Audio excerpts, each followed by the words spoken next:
이 복된 시간에 주시는 하나님의 말씀은 사무엘상 5장 1절에서 12절까지 말씀입니다. 구약성경 415면에 있는 사무엘상 5장 1절에서 12절까지 말씀입니다.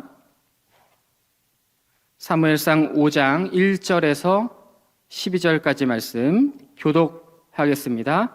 블레셋 사람들이 하나님의 궤를 빼앗아 가지고 에베네셀에서부터 아스돗에 이르니라. 블레셋 사람들이 하나님의 궤를 가지고 다곤의 신전에 들어가서 다곤 곁에 두었더니 아스돗 사람들이 이튿날 일찍이 일어나 본즉 다곤이 여호와의 궤 앞에서 엎드러져 그 얼굴이 땅에 닿았는지라. 그들이 다곤을 일으켜 다시 그 자리에 세웠더니 그 이튿날 아침에 그들이 일찍 일어나 본즉 다곤이 여호와의 궤 앞에서 또다시 엎드러져 얼굴이 땅에 닿았고 그 머리와 두 손목은 끊어져 문지방에 있고 다곤의 몸뚱이만 남았더라.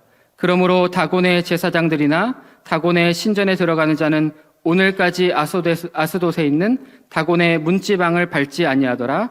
여호와의 손이 아스돗 사람에게 엄중히 더하사 독한 종기의 재앙으로 아스돗과 그 지역을 쳐서 망하게 하니 아스돗 사람들이 이를 보고 이르되 이스라엘 신의 궤를 우리와 함께 있지 못하게 할지라.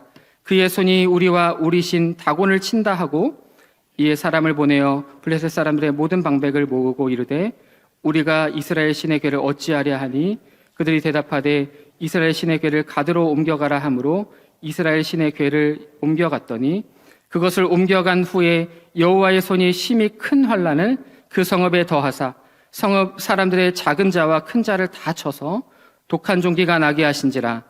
이에 그들이 하나님의 궤를 에그론으로 보내니라. 하나님의 궤가 에그론에 이른즉 에그론 사람이 부르짖어 이르되 그들이 이스라엘 신의 궤를 우리에게로 가져다가 우리와 우리 백성을 죽이려 한다 하고 이에 사람을 보내어 블레셋 모든 방백을 모으고 이르되 이스라엘 신의 궤를 보내어 그 있던 곳으로 돌아가게 하고 우리와 우리 백성이 죽임당함을 면하게 하자 하니 이는 온 성읍이 사망의 환난을 당함이라. 거기서 하나님의 손이 엄중하심으로 죽지 아니한 사람들은 독한 종기로 치심을 당해 성읍의 부르짖음이 하늘에 사무쳤더라. 아멘. 혼합주의 신앙에 대한 하나님의 엄중한 심판이라는 제목으로 말씀 나누겠습니다. 4장에서 보여준 하나님의 영광이 떠난 시대, 이가봇의 시대, 그렇다면 이스라엘은 실패한 것일까요? 과연 하나님은 이스라엘을 버리시고 다시 대신 블레셋을 선택하신 걸까요? 성경은 이에 대해 5장과 6장에 걸쳐서 그 답변을 해주고 있습니다. 혼합주의라는 말은 본질적으로 상이하거나 정반대의 성격을 가진 여러 믿음을 조화롭게 공존시키고 다양한 사상들을 융합하는 것을 말합니다.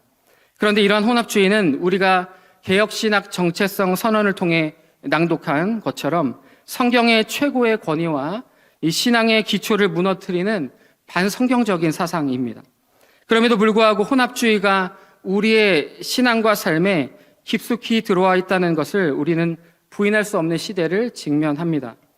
그렇다고 해서 우리의 신앙적 삶의 현장에 이 혼합주의를 묵인하고 받아들여서도 안 된다는 것이죠. 그런 의미에서 오늘 우리가 특별히 읽은 본문에서 하나님께서 이런 혼합주의 신앙을 어떻게 다루시는지를 우리는 보게 됩니다. 하나님께서 엄중히 어떻게 심판하시는지를 살피면서 우리의 신앙생활을 한번 점검하는 시간이 될 수 있기를 축복합니다. 블레셋은 이스라엘과의 전쟁에서 이기고 최고의 전쟁 노획물인 하나님의 언약궤를 앞세워서 당당히 귀환했습니다. 빼앗긴 하나님의 언약궤가 블레셋 땅을 배회하고 있을 때 이스라엘은 암흑길을 걷고 있었죠. 그렇다고 해서 언약궤를 빼앗아간 이 블레셋에 언약궤가 평안과 안정을 가져다 준 것도 아니었습니다. 부정한 이스라엘이 언약궤를 가지고 있었지만 패전을 경험한 것처럼 불신앙의 블레셋 땅에 언약궤가 머무는 7달 동안 하나님은 심판하셨습니다. 블레셋의 하나님의 심판이 왜 임할 수밖에 없었습니까? 혼합주의 신앙 때문이죠. 고대 근동 문화에는 강한 신을 가진 민족이 약한 신을 가진 민족에게 승리한다는 생각이 있었습니다. 그래서 전쟁에서 승리한 자는 패배한 자의 신을 자신이 섬기는 신의 신전에 안치시켰다고 합니다. 이처럼 블레셋은 빼앗아온 하나님의 언약궤를 그들의 신이었던 다곤의 신전에 들여놓게 된 것이죠. 이 행위는 다곤이 이스라엘의 하나님을 이겼다고 하는 자기들 나름대로의 상징이었습니다. 동시에 패배한 자의 신이 승리한 자의 신의 지위 하에 들어가게 된다고 생각했던 것이죠. 이뿐만이 아닙니다. 그들은 이스라엘로부터 빼앗은 언약궤를 자기들의 신 다곤 곁에 두면 다곤의 힘과 이스라엘의 하나님의 힘이 합쳐져서, 더 엄밀하게 말하면 다곤에게 이스라엘의 하나님의 힘이 흡수가 되어서 놀라운 능력이 가득할 것이라고 생각을 했습니다. 이것이 바로 고대인들의 종교관에서 보게 되는 혼합주의였습니다. 당시의 사람들의 몸과 짐승의 머리를 가진 이 신상이 등장하게 되는 것도 이러한 이유 때문이죠. 실제로 다곤의 모습도 어떤 모습이었습니까? 하반신이 물고기 형상을 가진 남자였다, 남성이었다, 이렇게 역사적으로 알려져 있죠. 그렇다면 블레셋의 혼합주의에 대한 하나님의 심판은 얼마나 엄중한 것이었습니까? 첫 번째, 우상 곧 다곤에 대한 엄중한 심판입니다. 혼합주의가 전제하는 것은 반드시 가짜와 거짓, 곧 우상이 포함되어 있다는 사실이죠. 그래서 하나님께서는 이 혼합주의를 반드시 심판하고 처단하시는 것입니다. 다곤의 신전에 있는 다곤 곁에 두었던 언약궤로 말미암아 어떤 일이 그 다곤의 신전에서 일어났습니까? 하나님의 언약궤는 다곤의 신전에 잡혀온 노획물 전도가 아니었습니다. 그래서 이곳에서 아직 끝나지 않은 전쟁, 진짜 전쟁이 이 신전에서 펼쳐지죠. 첫 번째, 하나님의 언약궤 앞에 다곤의 얼굴이 땅에 닿게 엎드려 있던 사건을 경험했다고 성경은 말합니다. 성경학자들은 이 모습이 마치 다곤이 여호와 하나님 앞에 경배하며 절하는 모습이다라고 말해요. 이 사건은 불과 얼마 전까지 절대 승리자로 보였던 다곤이 여호와 하나님 앞에 굴복하고 경배할 수밖에 없는 아무것도 아닌 패배자임을 보여주는 광경이죠. 그러나 다곤의 패배는 이렇게 끝나지 않았습니다.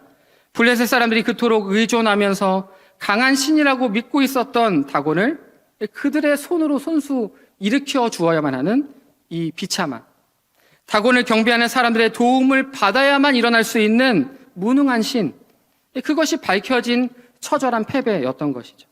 더 나아가 또다시 하나님의 언약궤 앞에 엎드러진 다곤은 뿐만 아니라 머리가 그리고 두 손목까지 끊어져 있는 형국으로 보여지게 됐죠.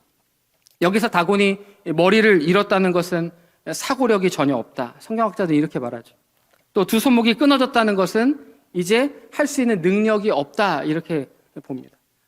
실제로 이제 오늘 본문의 뒤에 우리 보시면 계속해서 하나님 여호와의 손이 등장을 합니다. 다곤의 두 손은 지금 두 동강이가 났지만 여호와의 하나님의 손이 엄중하게 어떻게 이 일을 이끌어 가시는지를 대조적으로 아주 잘 보여주고 있죠. 이는 다곤의 신이 절대 승리자가 될 수 없고 오히려 여호와 하나님에 의해 희생된 제물에 불과하다라는 것을 이 두 번째 모습을 통해 보여줍니다. 사랑하는 여러분, 혼합주의에 대한 하나님의 엄중한 심판은 바로 다곤의 철저한 패배처럼 우리 안에 있는 하나님 외에 모든 우상을 철저하게 무너뜨리시는 하나님의 강력한 심판으로 나타나게 되는 것입니다. 우리 안에 혹시나 자리 잡고 있는 우상이 있다면 그것은 마치 다곤처럼 아무런 생명도 능력도 없다는 것을 우리는 잊지 말아야 할 줄 믿습니다. 무엇보다 하나님의 언약궤 앞에 아무 힘이 없이 쓰러졌던 다곤처럼 하나님께서는 예수님을 이 땅에 보내주셔서 십자가를 통해 사단의 모든 권세를 짓밟아 주신 줄 믿습니다. 그러므로 오직 하나님만을 믿고 따르는 절대 신앙을 가지고 세상의 다른 어떤 가치가 우리 안에, 우리 가정 가운데 들어오지 못하도록 잘못된 혼합주의 신앙으로부터 우리 자신을 지켜나가는 우리 모두가 될 수 있기를 예수 이름으로 축복합니다. 두 번째는 우상, 다곤을 섬기는 사람들을 향한 엄중한 심판입니다. 첫 번째가 우상 그 자체, 다곤에 대한 엄중한 심판이었다면 두 번째는 다곤을 섬기는, 우상을 섬기는 사람들에 대한 엄중한 심판입니다. 혼합주의에 대한 하나님의 엄중한 심판은 단순히 다곤의 철저한 패배, 다곤에 대한 이 엄중한 심판으로만 끝나지 않았다는 거죠. 그러한 다곤을 섬기는 모든 블레셋 사람들을 향해 하나님의 엄중한 심판이 내려지게 됩니다. 그런데 오늘 본문을 유심히 살펴보면 6절부터 다곤을 섬기는 블레셋 사람들을 심판하시는 하나님의 면모를 하나님의 손, 여호와의 손으로 기록을 합니다. 6절부터 등장하죠. 6절과 7절과 9절과 11절에 계속해서 하나님의 손이 하시는 엄중한 심판에 대해서 강조하고 있습니다. 그래서 먼저 블레셋의 수도와 같았던 이 아스돗과 그 지역에서 독한 종기와 재앙을 먼저 경험하게 되었죠. 견디다 못해 아스돗 사람들은 하나님의 궤를 옮기면 된다고 생각했지만 모든 것이 허사였습니다. 이 모습이 얼마나 어리석은 모습입니까? 언약궤를 옮기려는 이유가 뭐였어요? 여호와 하나님께서 그들과 그들의 신 다곤을 치셨기 때문이었죠. 7절에 나오죠. 그렇다면 다곤을 버리고 참신이신 여호와를 따르는 것이 맞는 일일 텐데 다곤이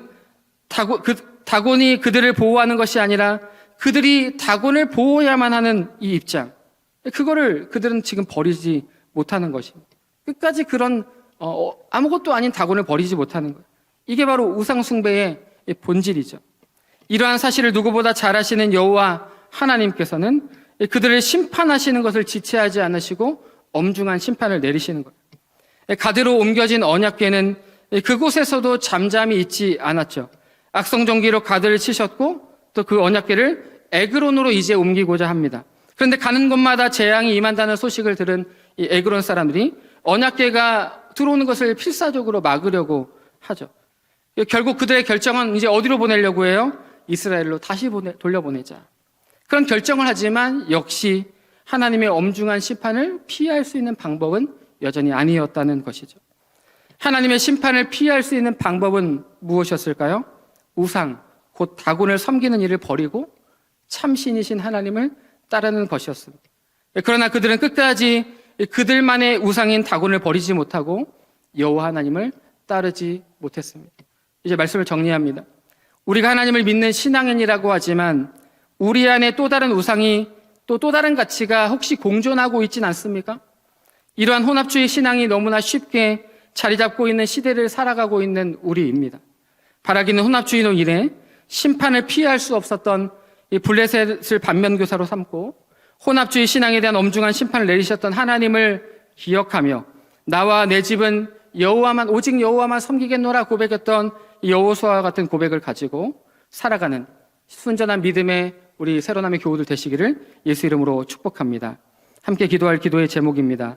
첫 번째, 우리의 일상 속에 하나님과 겸하여 나도 모르게 사랑하는 우상과 가치가 있다면 모든 것을 내려놓고 오직 하나님만 사랑하는 삶을 살아가게 하여 주시옵소서. 둘째, 특별히 우리 자녀들이 다곤처럼 도울 힘이 없는 우상을 섬기지 않게 하시고 블레셋 사람들처럼 우상을 포기하지 못하는 어리석은 삶을 살지 않게 하여 주시옵소서. 세 번째, 잘못된 혼합주의 신앙이 팽배한 시대 속에서도 오직 하나님만을 섬기며 순수한 신앙을 지켜내는 나와 우리 가정이 되게 하여 주시옵소서. 이런 기도 제목들로 기도하시면 좋겠습니다. 제가 먼저 기도하겠습니다. 하나님 아버지 감사합니다.